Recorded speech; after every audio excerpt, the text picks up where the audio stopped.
This is Steve's Horse Show. Yes, this will be a good one. Okay, This will be, right. make your That's kids my proud. mom. Make your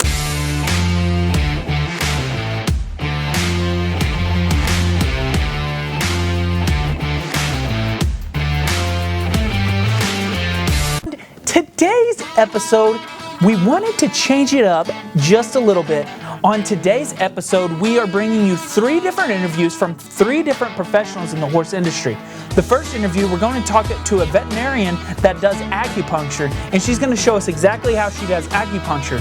In the second, you'll see aspiring YouTube star, if you will, that is making videos around the horse industry, specifically in barrel racing.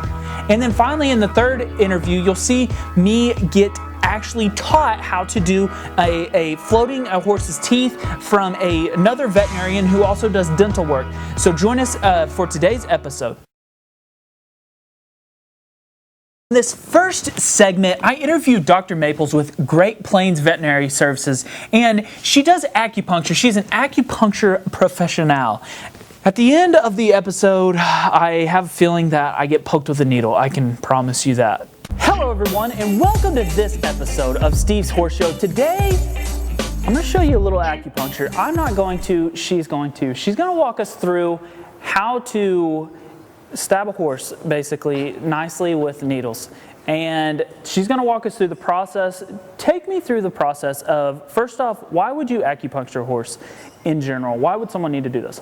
So acupuncture is used for a lot of different reasons. So musculoskeletal problems, even anxiety, depression, skin allergies. I mean, any. Did you say anxiety, depression? Yes. In a horse? Well, mostly in dogs and cats. Okay, okay, Yes. okay. Yes. And you said what else? Sorry, I cut you off. I'm bad at that. Skin allergies, arthritis, ultimately anything you can treat with modern medicine. There are methods to treat with traditional Chinese medicine. Okay, and so you alluded to before we got started how you find places that you want to, what you would call maybe focus in on and stuff like that. So show me how you do that. Give the background of this horse first before we start. So this horse, her name's Lori, and about a week and a half ago, she tied up, which is where the muscles contract and can cause muscle cell damage. There's a lot of problems that can result as consequences of the horse tying up, like kidney failure, laminitis. So she was not responding as well as we liked to our modern medicine, fluids, NSAIDs. So we integrated acupuncture into her treatment plan, and we're able. Okay, so you started with that, and then you're looking for more abilities to help her out. Yes. So Okay. we integrated 2 acupuncture treatments, and significantly, she improved afterwards. And is that really the truth? Like, do some horses respond better than others, or is it they all kind of respond? It really just depends on the nature of the disease process. So obviously, if you have some chronic bony degenerative changes, you can't anatomically fix that with acupuncture. Gotcha. But as far as the actual sensations of pain, nerve damage, or things like that, you can. That's where it's most relief. helpful. Then I do what's called scanning the horse, and so every doctor is different. Usually, I'll start at the head. And so I'll check their pull. So this Show the cool thing. This isn't really that special. It came off Amazon Prime. So you can do this yourself. Just kidding. No. So this is a Korean ear probe. They actually use it on people. And so I'll check the pull of the horse, and you can see she's not sensitive. The jaw, so horses that have. So she's mostly sore along her back. And so this point I'm doing right here is going to be bladder 21. And so if you want to zoom in on that. So these needles are actually 3 to 4 inches long. On her, I've been using the 3-inch needles. On like a 1,200-pound quarter horse, we would probably use the 4-inch needles. So their back muscles are really, really thick, and you have a lot of tissue to penetrate through. So you're not going to puncture anything vital within the abdomen. Way too long. Yeah. It's not. Like, just like in my, uneducated, what I mean. Sometimes. At first, did you think like, no way? Or did you like assume that was fine? The length of the needle? Yeah. I think just because I've never seen it done, so I didn't have any background to it. But. So see, sometimes when they react to a point like that, it's because they're sore. And so this needle, I'm going to go ahead and feed it in it will probably be bent when I pull it out because the muscles will actually contract and release around the needle. And so that's something that you will see happen. So that doesn't necessarily mean that you didn't have an effective treatment. It just means that that was a really sore spot. Gotcha. So this point here is for hind end problems. So stifle or hock pain, foot pain, and you can usually tell And what if are you putting the needle into? Just the muscle or? Just the muscle. So you're not trying to come in contact with nerves or blood vessels. You especially want to avoid blood vessels ideally. These needles, I'm not just willy-nilly placing them. They actually correspond to meridians within the body that have been studied centuries and centuries that derive from traditional Chinese medicine. And so each of these points correspond to a problem and will help in some way. This one we may get a reaction, may not. This is not her sorest foot, so.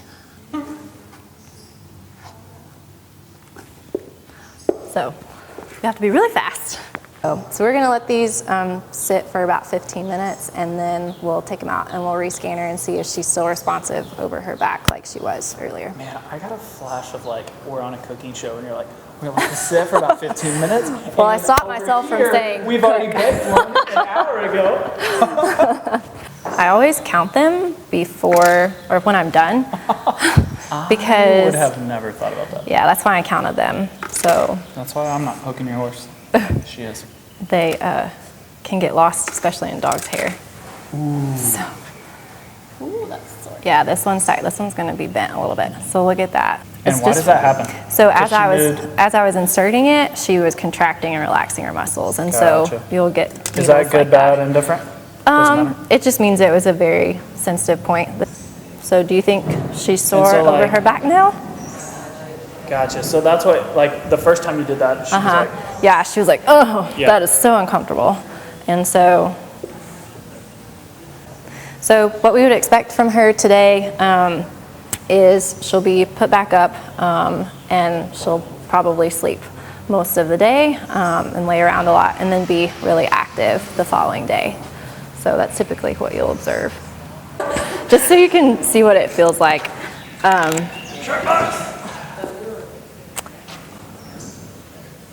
I'm nervous, Barry. Why do you always give me... Don't you... I'm about to get a needle stabbed in me. Hold on. I want to be able to use a tube. She's like, hold on, let me get a bigger one. I need to make sure that's the smallest one you got. Do you need to like bite down on a rope or something? I'm okay. Okay. What do you want me to say? Harry, nothing. Just hit it. There's nothing to be said now. This is just to show, so you can understand. Is the camera visibly shaking? It does not hurt. Can you see it? Okay, you're gonna take a deep breath, not exhale. Did you even feel it? Is that it? Oh my God, you have a needle in you. Oh, that was nothing. I expected it way more. No, you can like move your hand and I'm stuff already too. more relaxed. My headache went away. I'm smarter. I'm smarter. I don't think it works. Yeah, you're gonna yawn. I forgot how to get home.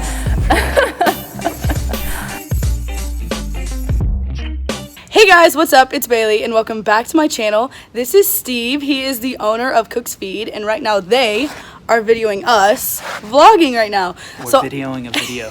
Videoing a video. How fancy is that? Okay. We talked to a girl by the name of Bailey Michael, and she is an up-and-coming YouTube person. So if you're not familiar with vlogging, I hope that you are by now, but you might be watching this on a flip phone or something if you're not familiar with vlogging. So I found her on Instagram, we connected through YouTube and Instagram, and I asked her if I could come out and just see what she does. So in this next segment, she walked me through what she does when she makes one of her YouTube videos. And spoiler alert, she lets me guest star in one of them. Hey guys, what's up? And welcome back to my channel. It's Bailey.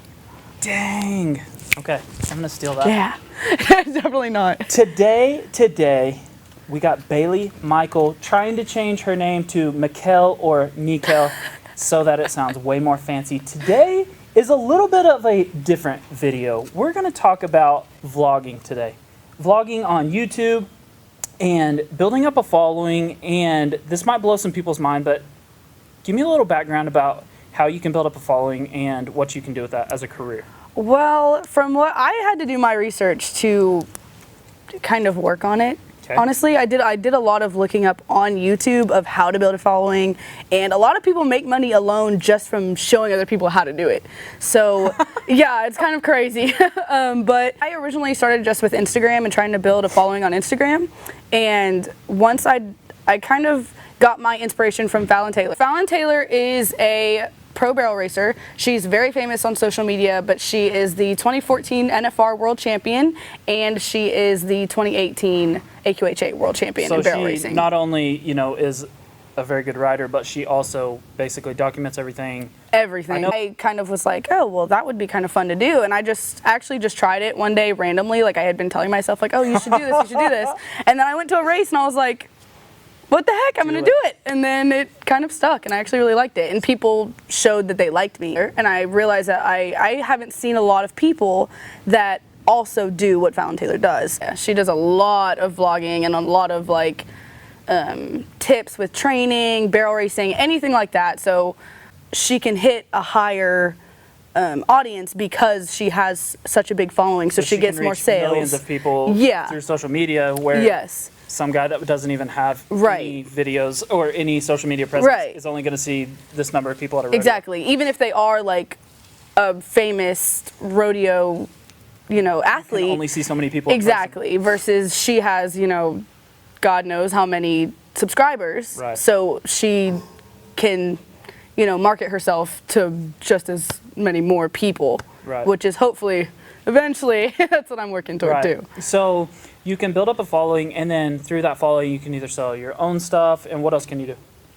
I mean, for me personally, I want to just get in touch with more people. And I feel like when I first started, ironically, it was more of to track my progress, because I'm by no means at any type of pro level yet, but eventually I know I will be. So I would love to be able to look back on this, and then I feel like it helps other people follow it, and they're like, oh, well, she came from, because I feel like a lot of people, like other famous barrel racers like Sherry Servey, who is also like, she's known to be the richest cowgirl in barrel racing, Fallon Taylor, like all of them, we didn't really get to see them on a personal level when they were bad. Or when, before they were winners, and now I feel like that's what I feel like is really what makes me different, is that they're going to get to see the growth and see that you actually can do it. So through social media, I've made a lot of friends and been able to, like I said, just help people, and people that want like advice over really anything, not even just horse related stuff, but just making a lot more friends. And, and especially in the horse world, the more people you know, the better. The plan is like, you do it, obviously it's the easiest if you do it because you like it. And so it's that's fun. The easiest part to like get started with it. But then like, a lot of people might not realize this, but what can you do with that eventually? As far as like a career standpoint. Yeah, well, for one, I feel like a big thing for horse people and barrel racers is that they get tons of sponsorships because more people are seeing them. Right. So once I do start wanting to go in more of a pro direction, having the following will make it easier for me to build my way up, because I'll be able to actually get in touch with more people. If you beat them, then it's kind of awkward. Yeah, it can be a little awkward.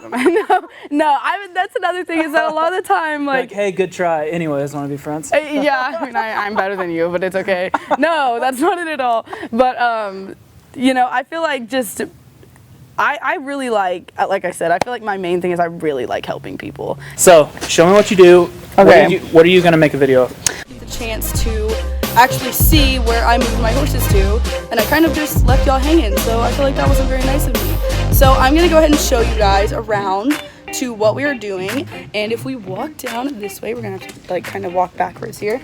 I have my two horses in here right now, and I always have to. That's what they're here for. Are they famous? I mean, I don't think these two are as famous yet, but they will. And on with the tour. So actually over here is where we're keeping all of our hay and all of our fun stuff. Yeah, our little our little ghetto tack room over here. This is going to be a little mini apartment, which is awesome. It's gonna be completely like souped out, which I love. But yeah, this is pretty much all of the barn, and I can show you guys the rest of the property later. There's still not much to it, but I'll catch up with you guys later. Oh my gosh, look how short I am. That's what I'm saying. I always forget until I look. It's kind of, like, it doesn't look as bad, like, when I'm actually looking at you.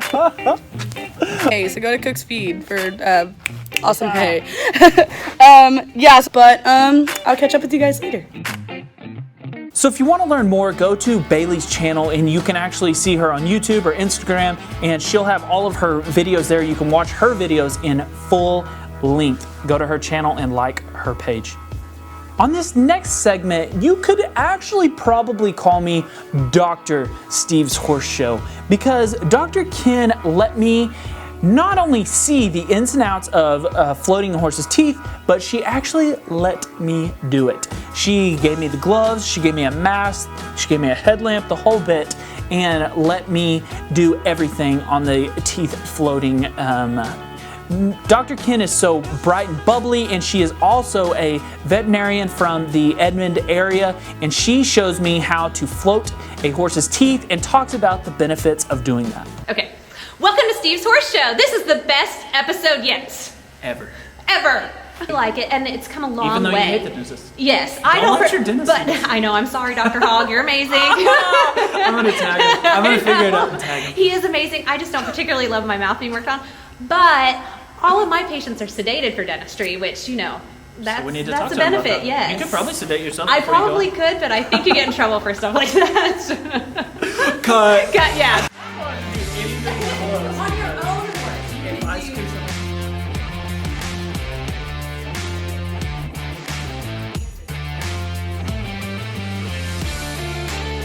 Ricky, I'm going in for surgery. Film this. Look at lateral excursions. So you make sure the front teeth are touching and side to side like this, and see how we've got good grinding ability here. So if you want to grab the top and bottom jaw, make sure they're touching, and then just go back and forth. So see how those smoothly go back and forth without going like up So and down. if it's bad, then it'll be like a. Yeah, or it will be locked in. Now, how I look in the mouth, I don't recommend always doing this unless you are pretty comfortable and the horse is pretty good about it. Because sometimes they're going to have some canines here, so you have to watch for those. Okay. There are no teeth behind the canines to the first premolar here, so you can grab the tongue and pull it out the side of the mouth, like this, and kind of push the mouth open. Gotcha. Without getting your fingers back where the in between. Yes, where the premolars are, and obviously right here they can crush your finger really easily. Right. So you use the tongue and kind of open the mouth there, and then you can look in there. Use your hand to push the mouth open right here. Kind of like you were asking to put a bit in there. Then you can see quite a ways back there without. You need the headlamp. Yes, you do need the headlamp. Yes. And today we've got another doctor. I'm so tired of being the dumbest person in the interview, but today we have Dr. Charlotte Ken, and she is going to talk to us about dentistry. I have to be upfront with you. I do not like the dentist.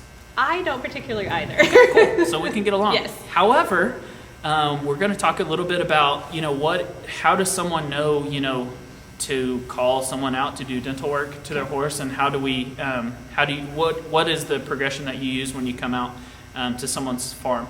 So I guess for starters, how does someone know, I need my horse's teeth worked on? So we get calls for several reasons. One would be decreased performance. So they're fighting the bit, or they're not turning. So a lot of performance horses is where you start with. A lot of performance stuff. Or older horses, they're losing weight. They're dropping a lot of grain. They're tilting their head when they're eating their treats, things like that. So that would be, some signs that, you see is definitely dropping weight. You hope that you would catch it before that, because at that point it's been, a few weeks or months too late. Yes. So talk about the bit. What would a horse, what would be some signs that, you might think that you need to? Okay. So all of a sudden they seem to be kind of, especially in the dressage and English performance horses, they're locking their jaw against the bit because their teeth are kind of locking together, and when they try and flex their jaw in a certain position, it gets locked in. And so they're leaning against the bit and they're heavy. Or, is it almost like they're sore? Yes. Yeah, okay, they could be sore, or turning a certain direction, or performing a certain So they're favoring maneuver. to one side? Yes. Gotcha. Their head will tilt, maybe because it's pinching the soft tissues in the mouth, or it's cutting their tongue or something like that. So I know that every horse is different, so this might be kind of hard to answer, but if maybe someone has never had their horse worked on, and maybe someone's had their horse worked on a bunch of times, general rule of thumb, do you work on a certain time? Do some horses have a Right. certain routine that you work on them? So most horses, we look at them once a year. Gotcha. On an annual basis, they should at least have them evaluated, and a lot of times that requires floating once a year. Some horses, if they have some sort of dental disease, then it's going to be every 6 months, Gotcha. or they're older, or really, really young. People think, oh, I don't really need to get them done until they're older. 5 or 6, but really some of the youngsters need it a lot more often as well. But most horses are about every year. So if someone has like a 3, 4, 5-year-old horse, when do you think is a good, if they've never had issues, and they don't even recognize any problems, do you think that they should have an evaluation at a certain age? Yes, we like to look at them when they're yearlings, and then again every year after that. Gotcha. So Yep. you try to evaluate them once a year Yes. if you can? Gotcha. Yes, we typically do it when we're doing vaccinations or some sort of other annual exam. Gotcha. We'll go ahead and take a look in their mouth and talk to them about all the dental issues. Right. The horse's history. So what kind of performance does the horse do, or is it just a pleasure horse, or does it hang out in just the backyard? What issues have they been having as far as any sort of performance related, weight loss? Are we tilting our head? Are we giving us Right. any of those signs? And as I'm doing that, I'm also looking at the horse and kind of taking a general overall impression of the horse. Do they have any abnormalities of their head, the way they carry their head? I'll actually usually watch them eat as well to see if there's any issues there. And then once we go through all that, then I start to evaluate their mouth too. Wow. So talk about what you actually do, like with the actual mask, and it's kind of a scary looking, crazy, Yeah. deal. Talk about what you're actually doing. You got your front set of teeth, and then you're trying to get to the back. Yes, yes. Back set. So the metal thing that we put in their mouth is called a speculum, and that sits, their incisors sit on those plates, and we open that up so that we have full exposure to all the back teeth.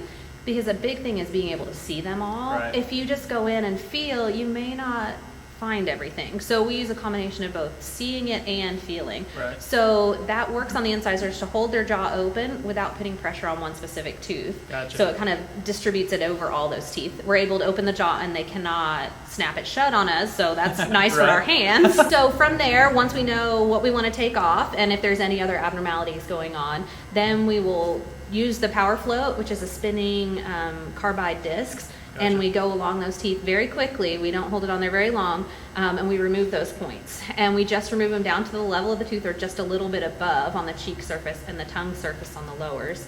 And we do not take off the chewing surface, like I said. Sure. And we make sure that we get all the points out of there. And then we also evaluate the very front tooth and the very back tooth, because it's common to have hooks and ramps. So Right. if they have a little bit of an overbite or underbite, we want to adjust that there. Gotcha. That's pretty much That's pretty much it. Yeah. And talk about the smoke too, because that's pretty Yes. crazy if someone's never seen it before. Yes. A new horse owner or something like that. Right. So because it's I even called it smoke. yes, It's not smoke, Ricky. Dang it. It's not smoke.